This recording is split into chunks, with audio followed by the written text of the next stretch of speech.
Realme 12 Pro Plus versus Poco X6 Pro का side by side video comparison. इस video में मैं पूरा डिटेल में जाके दोनों का कैमरा कंपैरिजन करने वाला हूँ। ये फ्रंट से मैं दोनों का शूट कर रहा हूँ। दोनों में ही 1080p का लिमिटेशन है, 4K कोई भी ऑप्शन नहीं देता। आई विश जब आप इतने पैसे खर्च कर रहे हो तो मैं बार बार हर वीडियो में बोलता हूँ, बट आई थिंक पिछले 6 महीने में हार्डली कोई फ़ोन है जो 4K फ्रंट कैमरा के साथ आया है। दिस इज़ 1080p, ये आपको एक आइडिया दे देगा।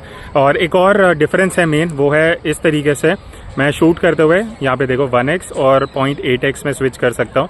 तो अभी कंपैरेटिवली Realme ज़्यादा वाइड है as compare to Poco X6 Pro versus Realme 12 Pro Plus। दोनों ही फ़ोन्स में आप पोर्ट्रेट वीडियो में शूट कर सकते हो फ्रंट कैमरा से। तो एक आपको कंपैरिजन दिख जाएगा साइड बाय साइड। अगर मैं पीछे ब्राइट एरिया भी रखता हूँ तो कौन ज़्यादा बेटर एज डिटेक्शन कर रहा है। कमेंट करके बताना आपको क्या लग रहा है कि स्किन टोन किस में ज़्यादा नेचुरल है। मेरी जो हुडी है ग्रीन कलर की है, और एज डिटेक्शन स्पेशली कौन ज़्यादा बेटर कर रहा है। तो अब हम इसका वीडियो का साइड बाय साइड कंपैरिजन कर रहे हैं 4K में। तो दोनों भी 4K में आप वीडियो शूट कर सकते हो। ये 1x है, अभी लाइट एकदम मेरे सामने है, सनसेट आधे घंटे तक होगा, अभी 5:30 के आसपास बज रहे हैं। और एक बार बैकलाइट में भी देख लेते हैं कि दोनों कैसे परफॉर्म कर रहे हैं। This is backlight. और ऑडियो हम साइड बाय साइड स्विच करते रहेंगे। आपको आइकन दिख जाएगा कब पोको में आ रहा है, कब Realme में आ रहा है, सो दैट आपको एक फेयर आइडिया लग जाएगी ऑडियो कैसा। बिकॉज वीडियो में audio is also important part, वो भी देखना ज़रूरी है।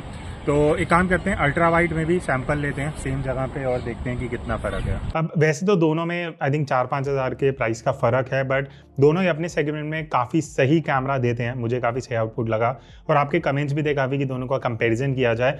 तो पहले तो आपने अभी कुछ ऑलरेडी वीडियो देख लिया, अब मैं अपना एक्सपीरियंस शेयर करने वाला हूँ कि दोनों में से अगर आप एक कैमरा फ़ोन लेने का प्लान कर रहे हो तो कौन सा बेटर ऑप्शन है। सबसे पहले वीडियो से ही स्टार्ट करते हैं।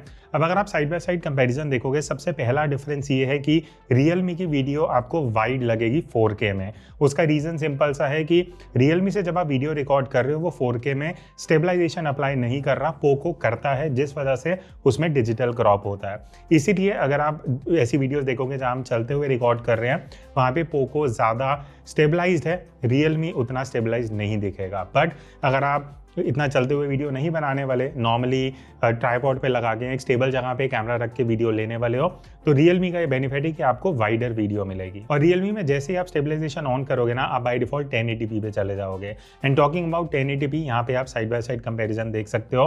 अब एक जो मुझे डिफरेंस लगा 1080p में वो ये है कि यहाँ पे स्टेबलाइजेशन काफ़ी सही हो जाता है। Realme का कंपेरेटिवली बेटर है, पोको का अब उतना आपको खास नहीं दिखेगा अगर आप 1080p में स्टेबलाइज वीडियो लेने वाले। बाकी अगर मैं वीडियो क्वालिटी की बात करूं तो डिटेल मुझे Realme में ज़्यादा बेटर लगी। हमने अलग अलग सिचुएशन में वीडियोस ली हैं और अगर आप नॉर्मली देखोगे इतना फ़र्क नहीं लगेगा, बट जहाँ पे टेक्सचर है, जहाँ डिटेल है, जहाँ पे आपको पता लगेगा कि क्लैरिटी का डिफरेंस क्या है, वहाँ पे Realme ज़्यादा बेटर है। इवन जो डायनामिक रेंज है वो Realme में बेटर कैप्चर होती है। पोको में आपको एक मोड मिलता है HDR ऑन एंड ऑफ का, वो एक थोड़ा सा कंफ्यूजिंग है, तो उसको आप ऑन पे रख सकते हो। बट उसके अलावा भी जो डायनामिक रेंज है वो Realme में आपको बेटर देखने को मिलेगी। और यहाँ पे एक इंटरेस्टिंग कंपैरिजन मैं आपको दिखाता हूँ। हम CP गए थे दिल्ली में, वहाँ पे हमने अलग अलग सिचुएशन में शाम के टाइम, दोपहर के टाइम थोड़ी वीडियो ली हैं। तो जहाँ पे लाइट्स है ना, जहाँ हाईलाइट पार्ट्स हैं, वहाँ पे हाईलाइट कंट्रोल Realme का काफ़ी अच्छा है। पोको उतना बढ़िया हाईलाइट कंट्रोल कई डिफिकल्ट सिचुएशंस में नहीं कर पाता। इवन अगर आप काफ़ी ज़्यादा बैकलाइट सिचुएशन में वीडियो शूट करते हो तो वहाँ पे भी Realme का मुझे जो आउटपुट है वो कंपेरेटिवली बेटर लगा। पोको कई बार थोड़ा ओवर एक्सपोज कर रहा था स्काई को, सब्जेक्ट को ज़्यादा ही डार्क कर रहा था, बट Realme एक अच्छा बैलेंस लेके चल रहा था। And talking about sky, because अगर आप आउटडोर वीडियो शूट करते हो, स्काई एक बहुत इंपॉर्टेंट पार्ट हो जाता है, तो Realme उसको हल्का सा ना वो ब्लू साइड कर देता है, जो देखने में अच्छा लगता है। पोको थोड़ा वो नेचुरल वाली चीज़ मेंटेन करके चलता है। उसके अलावा एक और डिफरेंस मैंने देखा कि जब हम सनसेट के टाइम वीडियो शूट कर रहे थे, पोको बहुत ज़्यादा येलोइश, ज़्यादा वार्म टोन लेके आ रहा था। यहाँ आप देख सकते हो जब सब्जेक्ट के ऊपर डायरेक्ट सनलाइट पड़ रही है तो पोको उसको कुछ ज़्यादा ही येलो और वार्म कर देता है। Realme थोड़ा नेचुरल साइड पे रखता है। तो अगर आप ऑल ओवर 4K में ज़्यादा वीडियो शूट करने वाले हो, मेरे हिसाब से Realme बेटर ऑप्शन है।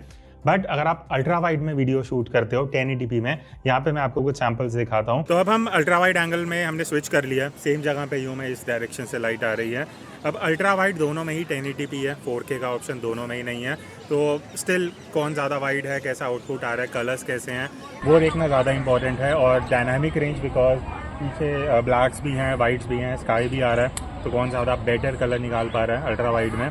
तो ये हो गया अल्ट्रा वाइड का। अब एक स्टेबलाइजेशन का टेस्ट करते हैं, देखते हैं दोनों में से कौन बेटर स्टेबलाइजेशन देता है। और अल्ट्रा वाइड में हमने स्टेबलाइजेशन का भी सैंपल लिया था और रियलमी बिल्कुल भी सही परफॉर्म नहीं कर रहा। पोको का स्टेबलाइजेशन अल्ट्रा वाइड में काफ़ी सही है। तो अल्ट्रा वाइड अगर वीडियो की मैं बात करूँ, Poco is a clear winner.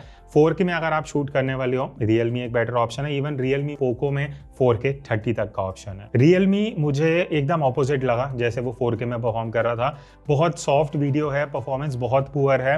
Ultra wide में एक्चुअली पोको बहुत अच्छे से काम कर रहा है। नॉइस रियलमी में मुझे बहुत जल्दी देखने को मिल रही है। अगर ब्लैक कपड़े हैं तो उसमें डे टाइम में भी नॉइस इजीली दिखा रहा है, पोको उसको काफ़ी अच्छे से कंट्रोल करता है।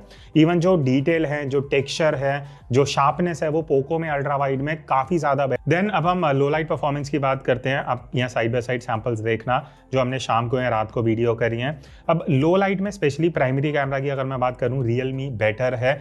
वहाँ पर आपको ज़्यादा बेटर एक तो क्लैरिटी मिलेगी, नॉइस उतना ईजिली नहीं दिखेगा, प्लस ओवरऑल जो एक्सपोजर कंट्रोल है, जो हाईलाइट कंट्रोल है, हाईलाइट्स को ओवर एक्सपोज ना करना, वो रियलमी अच्छे से कंट्रोल कर रहा है। पोको में थोड़ा कंपैरेटिवली नॉइस जल्दी देखने को मिलता है और डिटेल शार्पनेस उतनी बढ़िया नहीं है। बट अल्ट्रा वाइड में अगेन चीज़ें उल्टी हो जाती हैं। अल्ट्रा वाइड में लो लाइट में पोको ज़्यादा बेटर परफॉर्म कर रहा है, ज़्यादा बेटर डिटेल है, ज़्यादा अच्छे से आपको क्लैरिटी दिखेगी वीडियो में, प्रोसेसिंग ज़्यादा अच्छी है। इवन स्टेबलाइजेशन या स्टेबिलिटी की मैं बात करूँ, वो पोको में लो लाइट में ज़्यादा बेटर है। तो ये तो था वीडियो का परफॉर्मेंस। एंड अभी तक प्राइमरी कैमरा में 4K में मुझे रियलमी बेटर लगा, अल्ट्रा वाइड में कहीं ना कहीं पोको ज़्यादा बेटर है। तो अब चलते हैं फोटोज़ में एंड देखते हैं फोटोज़ का आउटपुट कैसा है। तो अगर आप भी अपने मोबाइल कैमरा को यूज़ करके कुछ इस तरीके की प्रोफेशनल फोटोज़ लेना चाहते हो, मैं आपको हेल्प कर सकता हूँ। बिकॉज मैंने एक मोबाइल फोटोग्राफी कोर्स डिज़ाइन करा है, जो पिछले मैंने 12 सालों में जितना भी सीखा अबाउट फोटोग्राफी, वो इस कोर्स में मैंने शेयर किया है। तो इस कोर्स में टोटल 19 वीडियोज़ हैं और ये 4 घंटे का कोर्स है, जहाँ आपको कॉम्पोजिशन, लाइटिंग, फ्रेमिंग, टिप्स की कैसे आपको कैमरा की सेटिंग्स यूज करनी है शार्प और क्लियर फोटोज लेने में, और कैसे आप डिफरेंट सिचुएशन में, चाहे वो ट्रैवल फोटोग्राफी हो, पोर्ट्रेट, लो लाइट, लैंडस्केप, हर एक सिचुएशन की जो टिप्स हैं वो मैंने इस कोर्स में शेयर की हैं। और टुवर्ड्स द एंड आपको ये सीखने को मिलेगा कि फोटोज को कैसे एडिट करना है, और जब आप इंस्टाग्राम पे अपलोड करते हो तो एज अ इन्फ्लुएंसर या कंटेंट क्रिएटर आपको क्या क्या चीजें ध्यान रखनी चाहिए। फिर चाहे आप एंड्रॉइड से फोटोज लेते हो या आईफोन से, ये जो कोर्स है ये दोनों यूजर्स के लिए है। और ये जो कोर्स है स्पेशली बिगिनर फोटोग्राफर्स के लिए डिजाइंड है। तो अगर आपको कुछ आइडिया नहीं है कि कैमरा सेटिंग्स कैसे यूज करनी है, फोटोग्राफी क्या होता है, मैं A to Z सारा फंडामेंटल्स और टेक्निकल एस्पेक्ट्स क्लियर करने वाला हूँ। सो जॉइन दिस कोर्स और मेरे साथ इस जर्नी में आओ, जहाँ पे मैं आपको फोटोग्राफी के बारे में डिटेल में बताने वाला हूँ कि कैसे आप किसी भी फ़ोन से बढ़िया फोटोज़ ले सकते हो। अब फोटोज़ में पोको में आपको 64 मेगापिक्सल का प्राइमरी कैमरा मिलता है, रियलमी में 50 मेगापिक्सल का स्टैंडर्ड कैमरा है और 64 मेगापिक्सल का इसका जो 3x टेलीफोटो पेरिस्कोप कैमरा है। तो सबसे पहले स्टैंडर्ड फोटोज़ की बात करते हैं। आप भी कमेंट करके बता सकते हो आपको किसका आउटपुट बेटर लग रहा है। तो सबसे पहला डिफरेंस जो मैंने नोटिस किया वो है रियलमी में कॉन्ट्रास्ट ज़्यादा है, पोको में मुझे थोड़ा नेचुरल साइड पे लगा। बहुत सारी सिचुएशन में रियलमी जो फोटोज़ है उसको ज़्यादा कॉन्ट्रास्ट दे रहा था, जिस वजह से जहाँ शैडोज़ हैं, जहाँ कम लाइट है, वो और ज़्यादा डार्क हो जाती हैं। जो कई सिचुएशन है तो देखने में आपको ठीक लगेगा, but most of the situation में वो जहाँ शैडो में हमें डिटेल चाहिए होती है वो रियलमी खत्म कर देता है। बस ये एक दिक्कत है रियलमी में। उसके अलावा मुझे ऑल ओवर जो कैमरा है वो रियलमी का ज़्यादा पसंद आया। फिर चाहे कलर्स की बात रहे, अब कलर्स में क्या है, रियलमी थोड़ा नेचुरल साइड पे रखता है, थोड़े दबा के कलर्स को कैप्चर करता है। पोको जो है वो थोड़े वाइब्रेंट कलर्स देता है, जो रेड्स, ग्रीन, ब्लूज, जो वाइब्रेंट कलर्स रहेंगे वो ज़्यादा सैचुरेट होके मिलते हैं। तो ये पर्सनल चॉइस है, अगर आपको वाइब्रेंट कलर्स पसंद है straight out of camera, Poco वो आपको दे देगा। रियलमी में शायद आपको थोड़ा सा एडिट करके कलर्स को निकालना पड़े। उसके अलावा एक्सपोजर कंट्रोल मुझे ऑल ओवर रियलमी में ज़्यादा बेटर लगा, स्पेशली जब हम ह्यूमन सब्जेक्ट की फ़ोटो ले रहे थे, आपस में हमने टीम में फ़ोटोज़ ली, तो हो गया रहा था कि हाईलाइट्स कई बार पोको में ओवर एक्सपोज हो रही थी, वो एक दिक्कत थी। रियलमी हमेशा मेक श्योर कर रहा था कि ये एक्सपोजर और हाईलाइट्स को एकदम सही से कंट्रोल करके रखे। उसके अलावा रियलमी में कलर कंसिस्टेंसी है। मैं आपको एक एग्जांपल दिखाता हूँ। हम कैफ़े में गए थे जहाँ हमने फ़ोटोज़ ली हैं।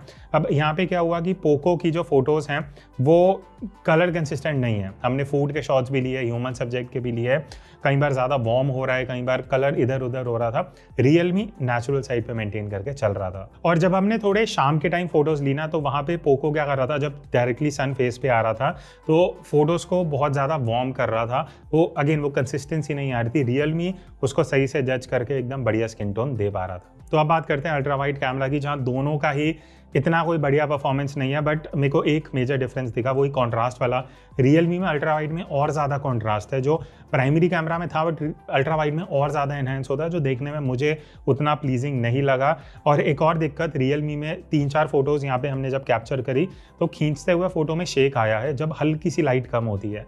एकदम अंधेरा भी नहीं है, दोपहर और शाम के टाइम के बीच का जब हमने फोटोज़ लिए हैं पोको में सही आई है, रियलमी में फोटोज़ में शेक देखने को मिला, जो हर बार नहीं है बट कई बार ये हो रहा था। उसके अलावा मुझे पोको में 1-2 इश्यूज़ लगे। सबसे पहली चीज़ है कि पोको की फ़ोटोज़ कंपेरेटिवली सॉफ्टर हैं, तो अगर आप साइड बाय साइड देखोगे अल्ट्रा वाइड में Realme is better in terms of details. और पोको क्या कर रहा था, कई बार कई सिचुएशन में ओवर एक्सपोज कर रहा था फोटोज़ को, जहाँ पे लाइट डायरेक्टली आपके सब्जेक्ट के ऊपर आ रही है, थोड़े से हाईलाइट्स ओवर एक्सपोज हो रही थी। अदरवाइज मुझे रियलमी का हाईलाइट कंट्रोल बेटर लगा। तो आई थिंक अल्ट्रा वाइड में जो प्रोसेसिंग, जो ऑप्टिमाइजेशन और जो कंसिस्टेंसी है वो रियलमी में स्लाइटली बेटर है, बस कॉन्ट्रास्ट थोड़ा हाई साइड पे है। देन उसके बाद दोनों में आपको 2x डिजिटल जूम का ऑप्शन मिलता है। या साइड बाय साइड अगर आप फोटोज़ देखोगे ऑलमोस्ट सेम है, मुझे ज़्यादा फर्क नहीं दिखा, दोनों का ही सही परफॉर्मेंस है, बस रियलमी स्लाइटली बेटर है जब हम डिटेल्स की बात करते हैं। और उसके अलावा रियलमी में एक आपको बेनिफिट ये मिल जाता है, 3x पेरिस्कोप लेंस है इसके अंदर बेसिकली, जिसको आप अगर यूज़ करते हो तो इस तरीके से मैं कुछ सैम्पल दिखा दूंगा। काफ़ी बढ़िया डिटेल्ड, काफ़ी बढ़िया बोके के साथ अगर आप पोर्ट्रेट मोड में फोटोज़ लेते हो तो वो एक बेनिफिट मिल जाता है ओवर पोको, अगर आप 4-5 हज़ार एक्स्ट्रा इन्वेस्ट करते हो। उसके अलावा अगर मैं लो लाइट परफॉर्मेंस की बात करूं तो मुझे यहाँ मतलब इतना खास डिफरेंस दिखा नहीं, but Realme slightly again better है in terms of noise control. जो हाईलाइट कंट्रोल होता है, जहाँ बोर्ड्स होते हैं, जहाँ ब्राइट लाइट्स हैं, पोको कई बार वो ओवर एक्सपोज कर देता है, रियलमी अच्छे से आइडेंटिफाई करके हाईलाइट्स को कंट्रोल कर लेता है। Then talking about the portrait mode, यहाँ पे कुछ चीज़ें इंटरेस्टिंग होती हैं। कुछ पॉइंट्स हैं जो मैं यहाँ पे पॉइंट आउट करना चाहूँगा। सबसे पहली चीज़ है एज डिटेक्शन। पोको में मुझे थोड़ा सा ऐसा लगा कि एजेस में जो शोल्डर जैकेट जो हम लोगों ने पहनी थी वहाँ अजीब सा ब्लर इफेक्ट दिख रहा था। रियलमी काफ़ी नेचुरली एज डिटेक्ट कर रहा था, इवन बालों को रियलमी ने कंपेरेटिवली ज़्यादा अच्छे से डिटेक्ट करके उसको अपने पोर्ट्रेट का आउटपुट बढ़िया दिया है। इवन जो ब्लर इफेक्ट है मुझे दोनों का ही अच्छा लगा, दोनों ही नेचुरल साइड पे है। पोको में बस ये था कि 2-3 फोटोज़ स्पेशली जब हम इंडोर्स थे कैफ़े में, इसने पोर्ट्रेट मोड का जो फोकस है वो मिस करा है। रियलमी में ऐसा कुछ दिक्कत मुझे देखने को नहीं मिली। और पोको में एक और दिक्कत थी आर्टिफिशियल लाइटिंग में। नेचुरल लाइट में मुझे कुछ ऐसा नहीं लगा, बट जब हम आर्टिफिशियल लाइट में थे ना, कलर कंसिस्टेंसी पोर्ट्रेट मोड में भी नहीं है। कई सिचुएशन में आप देखोगे, जैसे यहाँ उस्मान है, उसका फेस या इवन जो कपड़े हैं वो एकदम वार्म साइड पे चले गए हैं, रियलमी उसको सही से कैप्चर कर पा रहा है। तो दोनों में ही हमें हाई मेगापिक्सल मिलते हैं, 64 वर्सेस 50 मेगापिक्सल। यहाँ आप साइड बाय साइड फोटोज़ देख सकते हो, कुछ खास फर्क नहीं है। मेजर डिफरेंस सिर्फ आपको प्रोसेसिंग में दिखेगा, और प्रोसेसिंग में रियलमी बेटर है बिकॉज वो हाईलाइट अच्छे से कंट्रोल कर रहा है, कलर्स बढ़िया से कैप्चर कर रहा है। पोको में कई जगह जो हाईलाइट्स हैं वो थोड़ी सी ओवर एक्सपोज हो रही हैं। उसके अलावा डिटेल, शार्पनेस दोनों में ऑलमोस्ट सेम है। देन लास्ट में अगर फ्रंट कैमरा की बात करें, सेल्फी कैमरा की, तो पोको मुझे यहाँ पे सेल्फी के लिए आइडियल लगा। रियलमी उतनी बढ़िया फोटोज़ नहीं दे रहा, फिर चाहे स्टैंडर्ड मोड हो या इवन पोर्ट्रेट मोड में अगर आप देखोगे तो पोको का आउटपुट ज़्यादा बेटर है। रियलमी में एक और दिक्कत थी, जब मैं साइड लाइटिंग में सेल्फीज ले रहा था फेस में हॉट स्पॉट बन रहे थे, मतलब जहाँ ब्राइट लाइट थी ना वो बहुत ज़्यादा वाइट स्पॉट्स बना रहा था। पोको में ऐसी कोई दिक्कत नहीं आई, तो सेल्फी के लिए मुझे पोको ज़्यादा बेटर ऑप्शन लगा। तो ये था डिटेल कैमरा कंपैरिजन दोनों का। तो मैं ये बोलूँगा अगर आप 30-32 हज़ार खर्च करने के लिए रेडी हो, Realme is a better option. अगर आपका बजट है कि मैक्सिमम 27 हज़ार तक जाना है, तो आई थिंक उस रेंज में पोको का भी कैमरा काफ़ी सही है। इवन अल्ट्रा वाइड पोको ज़्यादा बेटर है as compare to Realme. Otherwise बाकी सिचुएशन में मुझे रियलमी बेटर लगा। आपके क्या व्यूज़ है कमेंट करके बताना, और क्या कैमरा कंपेरिजन आपको चाहिए वो भी आप बता सकते हो। I will see in the next video, तब तक take care and keep clicking.